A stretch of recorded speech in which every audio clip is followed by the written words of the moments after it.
Hey guys, hi and welcome to the video. So I often get a question, how do I increase my knowledge on AWS and different services? One of the channel I watch is This Is My Architecture by AWS. So let's watch a small episode on Zillow's architecture. So let's watch that and understand a little bit on that.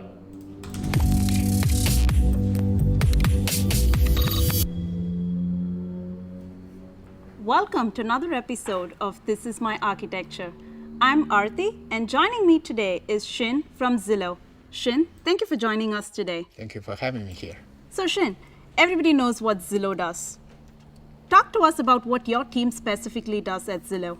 Okay, I'm part of the Zillow Artificial Intelligence group. So our group mostly doing a lot of advanced NLP, machine learning, speech-to-text solutions to help our internal business units.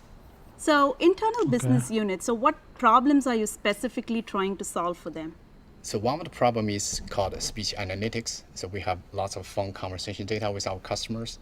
So there's a natural need to how to utilize, analyze those speech data to do a better quality control and help our customer. Interesting. So, why don't we dive into the architecture of how you do So the they are speech saving analytics? all the conversation and then I think converting Zillow that to currently text. working with different telephonic systems. So first step we have is like we will grab the phone conversation data into Data a lake, dedicated essentially. S3 buckets. That's a From data there, it triggers a step function execution. Yep, I have used step functions So as this is well. we call the audio ingestion process. So, you've got the Okay. data ingested. What is the primary role of the step function here? So step Converting function to text, acts maybe? a very important role in the we called audio analysis phase. So for all the audio data, first they will go through the AWS transcribe. Basically here is Yep, speech that's to a text. We get service. transcripts. After you have the transcript, we also call the comprehend. Comprehend. Here we can generate the sentiments for all the utterance of the customer, for example. And on top of that, we can run many other models.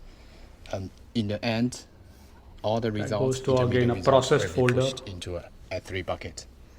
So your step functions, you're using a sequential pattern here to go to transcribe and then move into comprehend. Then move into There's a comprehend. lot of consumer data here, right? Like, how are you taking care of your consumers, like privacy and compliance? Yeah, I think we have two different approaches here been in place. For first, AWS Transcribe is very nice to have a PII redaction functionality. So we turn that on, which means all the consumer PII information, which are in the transcript, will be removed. The other one is Zillow has a dedicated team to make sure all the processes, data stored internally follow the CCPA compliance. Got it. What is the role of this intermediary S3 bucket that you have here? You've processed all the data and you're storing here. Like, is there any other information that goes into this S3 bucket? Yeah, as you mentioned, here we simplify this. Beside this transcribe and comprehend, actually we run lots of data enrichment to get lots of information about the Processing at call, least. and also we could run customized NLP models to get more insights. All those information will be pushed into a data lake location. So here Data the lake, analysts, exactly. data scientists can run analysis, modeling Using on top Athena, of that. maybe, Awesome. or Glue. So, how do you whatever. then take that data from that intermediary level to your end users? So here we do have another process going on here. They will grab the data from the S3 bucket, and they will push to a Firehose. Firehose acts as a buffering layer. Eventually, the data will go into the Elasticsearch cluster. Why did you Yep. choose Elasticsearch as your final destination? So this product is mainly to serve internal customers. The ability to search for phone conversations is very important to them, and they want to search by different filters. Here, Elasticsearch acts as a natural fit for this purpose, right? So another benefits of Elasticsearch is the auto scaling functionality we have seen. So we've got data in the Elasticsearch, right? So your internal teams, your business units, how do they consume this data? So now this product is for internal customers. They currently we use Dashboard, maybe? AWS Cognito to do the authentication, user management, and they will on the UI they can do search. All their search criteria will be in the backend. They will be transformed into a search query. The query will be run against Elasticsearch. Besides that, maybe they can also grab certain core URL. I want to stop here. So, a couple of things to note here. Essentially, they are utilizing step functions. So the job of step function is from the data lake. It's taking the data, applying some transformation using transcribe, converting those audios into text, taking the NLP stuff, adding the sentiment, and then they might be having some microservices. Essentially, they are calling those API. Once all that data is like joined, that new data lands on the other bucket, the processed one. From there, essentially, he mentioned that they have a Kinesis Firehouse. What they have not mentioned is, so they have a Firehouse, and I'm assuming they would be having a Lambda. So as soon as the data goes to the so essentially, as soon as the data goes to a Firehouse, there would be an SQS queue. So that data, the event would be put on a queue. The queue would essentially then put it to the Firehouse, and the Firehouse would fire up a Lambda. Essentially, this Lambda would have its AWS layers would be there for Elasticsearch, and it would be putting that data on the Elasticsearch. And essentially, I'm assuming they have an internal tool or Kibana, so where they are able to search the audio or the person's audio, right? I mean, and the conversation and provide feedback. That's essentially what I'm getting from the entire architecture here. But it's pretty good actually, because also when the data lands on the intermediary S3 bucket, they could also do Glue and Athena and run analytics query there as well. But seems like a great architecture. Yeah, let's keep watching. Us to replay that call.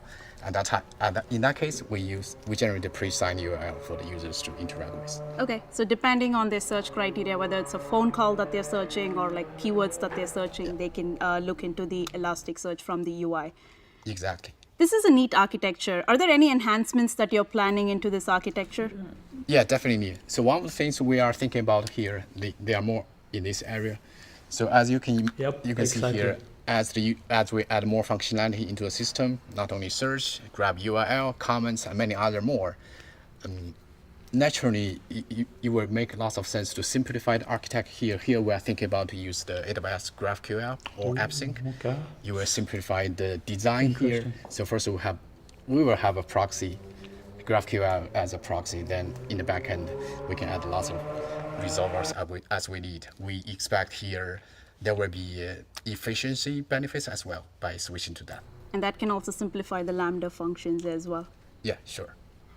Shin, this is a neat architecture of simplifying the use case for your internal teams of how to get this analytics from the speech that is all ingested. Thank you for sharing this architecture with us today. And thank you for watching. This is my architecture. So I usually watch this show a lot. It gives a pretty good insight about different technology. It gives you a high-level overview of how people are designing system. I would say massive system, right? That could scale for thousands of customers and stuff like that. But great architecture.